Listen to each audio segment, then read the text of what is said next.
1947 में भारत आज़ाद हुआ, लेकिन एक बहुत बड़ी समस्या सामने थी। भारत में राज्यों की भाषा, संस्कृति और प्रशासनिक सुविधा के आधार पर असंगत थी। ब्रिटिश भारत और देशी रियासतों को मिलाकर एक एकीकृत राष्ट्र बनाना बहुत बड़ी चुनौती थी। प्रश्न उठने लगे कि राज्य भाषा के आधार पर बने या प्रशासनिक सुविधा के आधार पर। विभिन्न भाषाई समुदायों का प्रतिनिधित्व कैसे सुनिश्चित हो।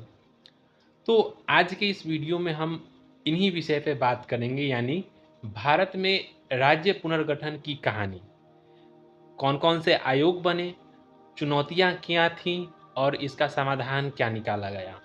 इसी पे बात करेंगे, जो कि यूपीएससी, बीपीएससी, एसएससी और अदर कॉम्पिटिटिव एग्ज़ाम के लिए काफ़ी महत्वपूर्ण टॉपिक है। तो आइए शुरू करते हैं। अगर हम प्रारंभिक चुनौतियों की बात करें तो भाषाई असंतुलन बहुत ज़्यादा था। कई भाषाई समुदाय चाहते थे कि उनकी भाषा को पहचान मिले और राज्य उन्हीं की भाषा पर आधारित हो। तो वहीं रियासतों का विलय भी एक बहुत बड़ी चुनौती थी। 562 देशी रियासतों को भारत में मिलाना था, जिनकी विभिन्न राजनीतिक स्थितियां थीं। प्रशासनिक जटिलताएं भी कम नहीं थीं। कुछ राज्यों का कोई ऐतिहासिक या सांस्कृतिक संबंध नहीं था, जिससे प्रशासनिक कार्य कठिन हो रहे थे। तो वहीं राजनीतिक दबाव और आंदोलनों की बात करें तो खासकर तेलुगु भाषियों का आंदोलन बहुत तेज होते जा रहा था। वो भाषा के आधार पे राज्य का निर्माण की बात करने लगे थे। इन सभी चुनौतियों को ध्यान में रखते हुए 1948 में धर आयोग का गठन किया गया। भारत के स्वतंत्र होने के बाद कई प्रांत भाषा, संस्कृति और क्षेत्र के आधार पर नए राज्य बनाने की मांग करने लगे। ऐसे में यह जरूरी हो गया कि इन मांगों की जांच और राज्य पुनर्गठन की दिशा में ठोस कदम उठाए जाए। इसी संदर्भ में भारत सरकार ने 17 जून 1948 को धर आयोग का गठन किया। पंडित जवाहरलाल नेहरू की सरकार ने इस आयोग की अध्यक्षता जस्टिस एस.के. धर को सौंपी। आयोग के उद्देश्य की बात करें तो यह पता लगाना कि भारत में नए राज्यों का गठन किस आधार पर किया जाना चाहिए। भाषा के आधार पे, प्रशासनिक सुविधा के आधार पर, ऐतिहासिक पृष्ठभूमि के आधार पे, आर्थिक क्षमता के आधार पर या फिर भौगोलिक एकता के आधार पर। ये आयोग इसी को देखना चाहती थी कि आखिर भारत में नए राज्यों का निर्माण किस आधार पे किया जाए। इस आयोग ने अपने कार्य को पूर्ण करने के बाद कुछ मुख्य सिफारिशें की, जिसमें सबसे पहला है राज्य पुनर्गठन का आधार भाषा नहीं होना चाहिए। यानी कि जिस बात के लिए विवाद हो रहा था, इस आयोग ने उसे ही अस्वीकार कर दिया। आयोग ने कहा कि भाषाई आधार पर राज्यों का गठन करने से राष्ट्र की एकता और अखंडता को खतरा हो सकता है। तो वहीं राज्यों का गठन प्रशासनिक सुविधा के आधार पर किया जाना चाहिए, इस आयोग ने सिफारिश की।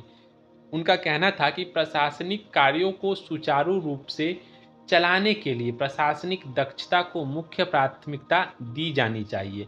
ये धर आयोग की ये सिफारिशें थीं। तो वहीं वो कहते हैं कि राजनीतिक स्थिरता को बनाए रखने पर जोर दिया जाए। आयोग ने चेतावनी दी कि भाषाई आधार पर विभाजन से क्षेत्रीयता और अलगाववाद को बढ़ावा मिल सकता है। इसलिए उन्होंने इन चुनौतियों को सामने रखा और इसकी सिफारिश की। अब इसका प्रभाव क्या पड़ा? तो धर आयोग की सिफारिशें कई लोगों को निराशाजनक लगीं, खासकर वे जो भाषाई राज्यों की मांग कर रहे थे।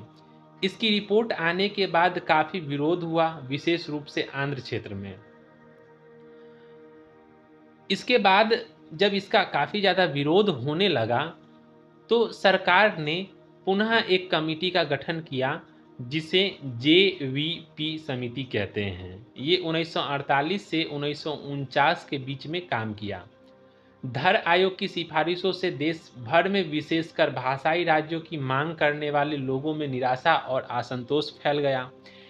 इस बढ़ते दबाव को देखते हुए भारत सरकार ने एक और समिति को गठित किया जिसे कहा गया जेवीपी समिति। इस समिति का नाम इसके 3 सदस्यों के नाम के पहले अक्षर से बना। जवाहरलाल नेहरू के पहले अक्षर से जे से बनाया गया जे। वल्लभ भाई पटेल जो कि गृह मंत्री थे उस समय, उनके पहले अक्षर नाम के पहले अक्षर भी को लिया गया।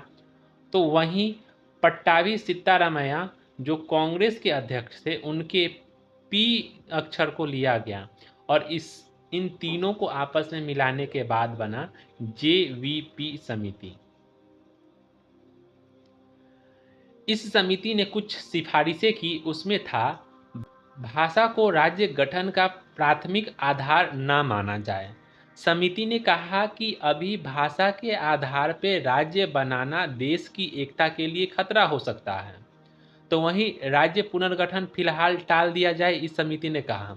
समिति ने सुझाव दिया कि इस विषय को भविष्य के लिए स्थगित किया जाए।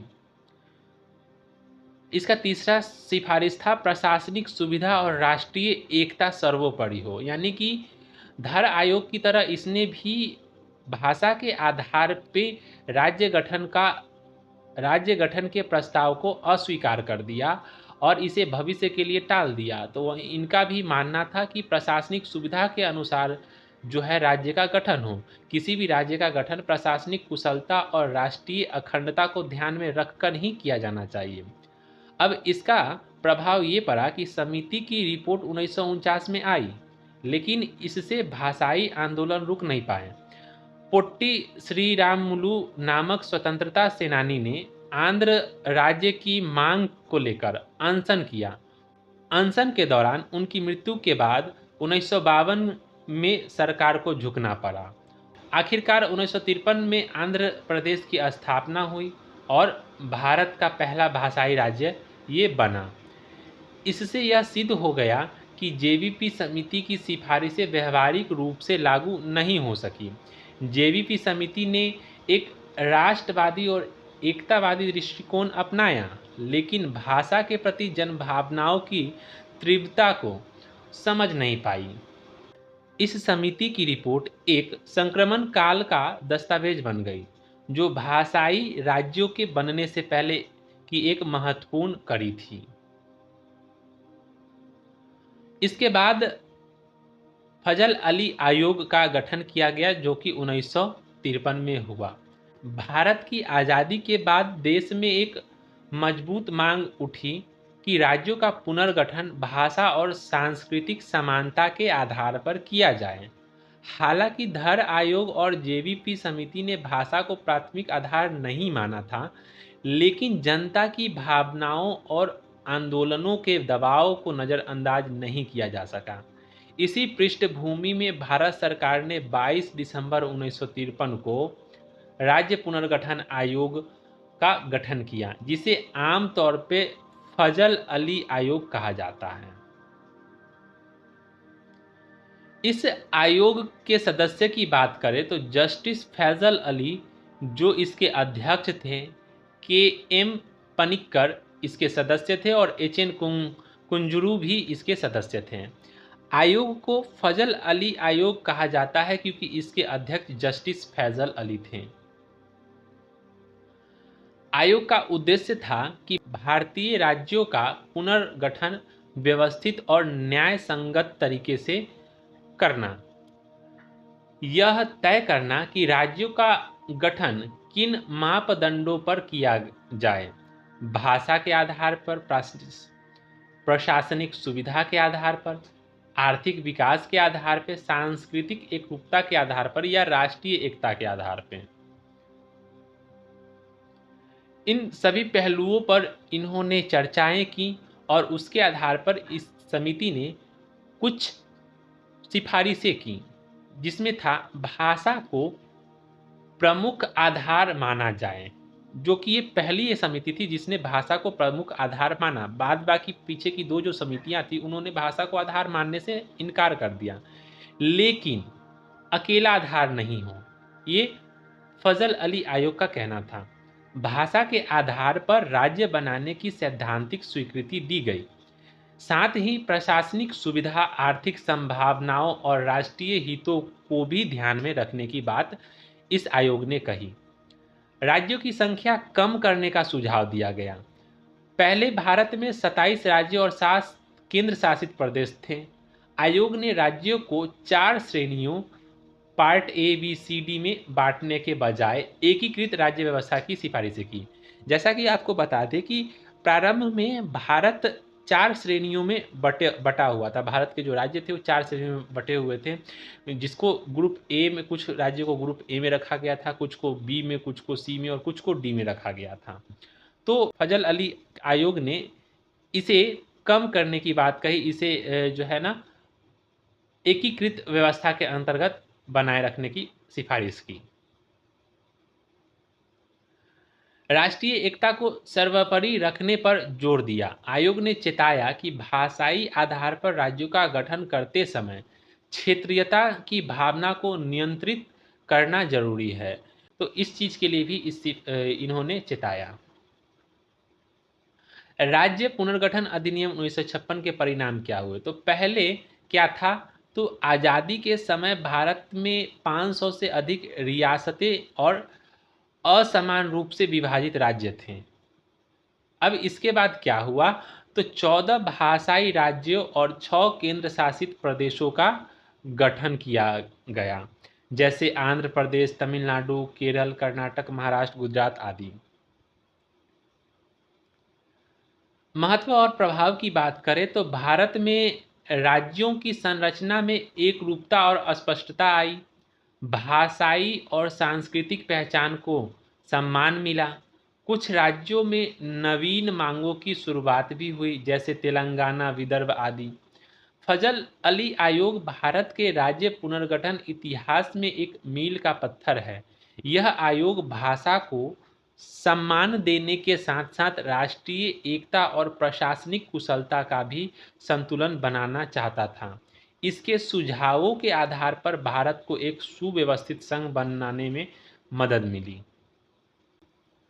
राज्य पुनर्गठन भारत की राजनीतिक समझदारी, प्रशासनिक दूरदर्शिता और जनभावनाओं के सम्मान का एक अनूठा उदाहरण है। यह दिखाता है कि भारत ने कैसे एकता को बनाए रखते हुए विविधता को स्वीकार किया। तो आज के इस वीडियो में आपको कैसा लगा ये जानकारी, इसे कमेंट करके ज़रूर बताएं। यदि आपने अब तक हमारे चैनल को सब्सक्राइब नहीं किया है तो चैनल को सब्सक्राइब कर लें, ताकि आगे आने वाले वीडियो आप तक पहुंच सकें। साथ ही इससे संबंधित आपके कुछ प्रश्न हों तो कमेंट में ज़रूर लिखें।